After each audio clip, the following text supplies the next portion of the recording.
Why you must listen. Hi everybody, my name is Arya. Welcome back to my channel, English Spoken Stories. Today, we're going to talk about why you must listen. Let's get started. Identify objects around you in English. The first way to stop translating in your head is to identify the objects around you in your target language.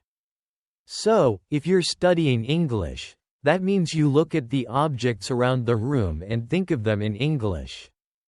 Don't think of them in your native language first. For example, if I look around the room and see a computer, I shouldn't think of the word in my native language. I should think of the word in English. Start with the items and situations in your everyday life. If I say, computer, in English, maybe I should say, computer, in Japanese, and for water, in English, I should say, omizu, in Japanese. Begin associating the words in your target language with your everyday life. Repeat phrases you hear native speakers use. Tip number 2 is to repeat the phrases that you hear native speakers use. If you're watching this channel, a TV show, or a movie, listen to how native speakers form their phrases. If you hear a phrase you've never heard before or an interesting combination of words, try to repeat them yourself. Don't just listen, try to say them out loud. If you're in a public space and it's difficult to do that, practice in a place where you feel more comfortable. Maybe in a private space, just repeat them. Get your mouth used to saying the words the way native speakers do. If you never actually say the words, if you're only listening and not producing the language, it's hard to practice and improve your pronunciation. When you listen to native speakers, try to repeat after them. For example, if you're studying English, you can repeat after this video. Repeat the expressions and vocabulary words I'm using because I'm speaking like a native speaker. It's a good idea to practice how native speakers put their words together. Make a situation where you can't escape into your native language. Tip number 3 is to make a situation where you can't escape into your native language. This essentially means immersing yourself. Of course, going to a country where your target language is spoken is ideal but often not feasible. However, you can create situations in your daily life where you have no choice but to use the target language. This could be in your room, your house, or any place where you can isolate yourself for an hour or even a day. You need to create an environment where you cannot rely on your native language. This forces you to use the language you're studying. If you are fortunate enough to live in a country where your target language is spoken, you have to go out and interact with people. Put yourself in situations where you have no choice but to speak the language. It's hard, scary, and embarrassing at first, but finding places and creating environments where you feel comfortable making mistakes and asking questions is very valuable for your learning process. This is actually something I did. My Japanese wasn't very good for a long time, but then I started making friends who couldn't speak English. I found a hobby and joined a group where everything was taught in Japanese. My classmates spoke only Japanese, and we would go out for drinks and food, communicating solely in Japanese. This forced me to study and learn the words and patterns they used, and apply them naturally. This was only possible because I had no escape in those situations. Try to do this, even if it's just in your own house. Watch TV and movies in your target language without subtitles. Tip number 4 is to watch TV and movies in your target language without subtitles. Watching with subtitles can be beneficial, but sometimes I find myself focusing too much on reading the subtitles and forgetting to listen. If you've seen a movie in your target language a few times with subtitles, try watching it without them. Pay attention to the characters' body language and the words they're using. You can always look up unfamiliar words later. Focus completely on listening. The way people use words. Try not to use subtitles all the time. Kind of play around with it a little bit. If there's a word that's difficult for you to hear, you can actually turn on the subtitles in the native language of the movie. That's something I've done. For example, when studying Japanese, it's very useful when the actual words spoken in Japanese appear on the screen. Sometimes it's easier for me to catch a word if I see it visually and hear it at the same time. Another way to explore using TV and movies is to turn on the closed captions in the native language of the movie. So, here are 2 points in one. Watch movies without subtitles in your native language. Watch movies with closed captioning in your target language, not your native language. Try these 2 methods with TV shows and movies.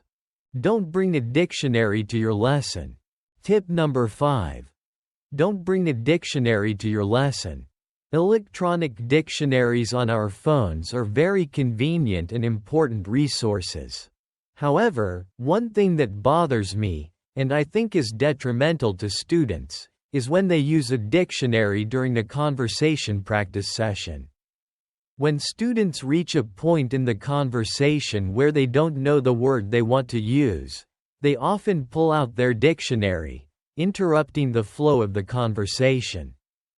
In a real conversation with a native speaker, like at a bank, you won't be able to pull out a dictionary and look up each word you don't know.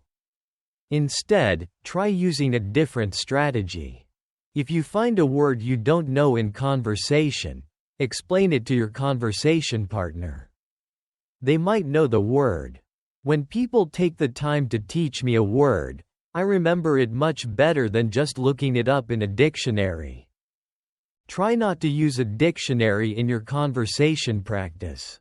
Instead, practice describing the vocabulary word you want to use and asking for the meaning of a word. Use expressions like, "What's the word that means?"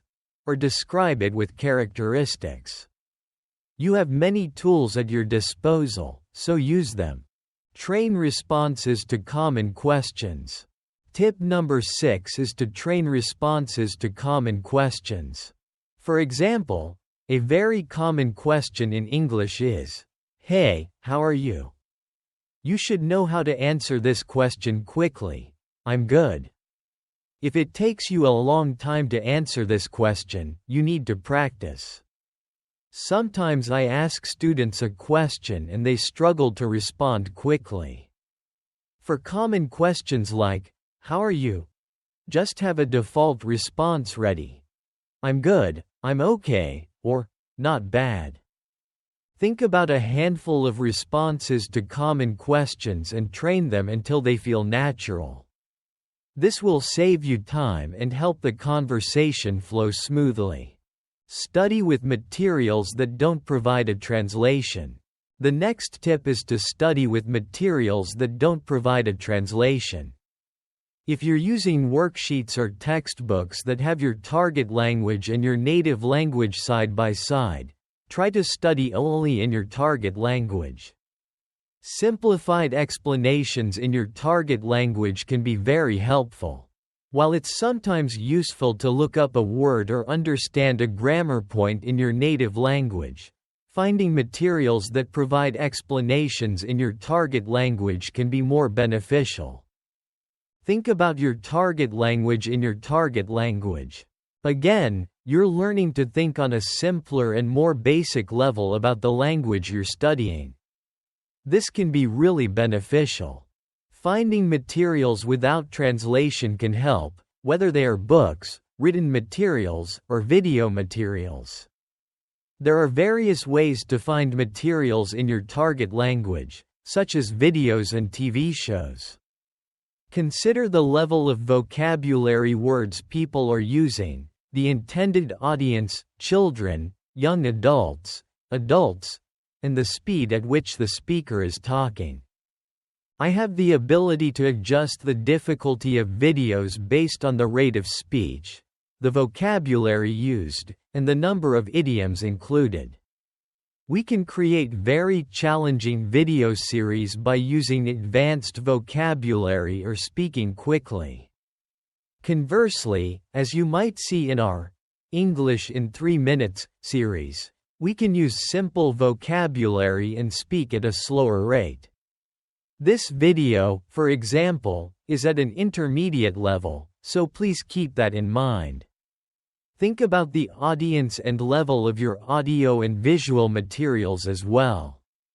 It can be fun and helpful to engage with your target language fully. Study phrases in addition to single vocabulary words.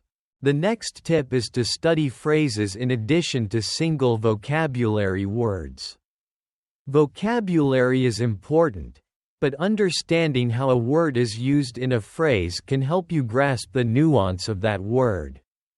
For example, the word crazy in English can mean different things depending on the context. It could refer to someone who is mentally confused or mixed up, something really good, or something really bad. By looking at how the word is used in phrases, you can understand its meaning more clearly.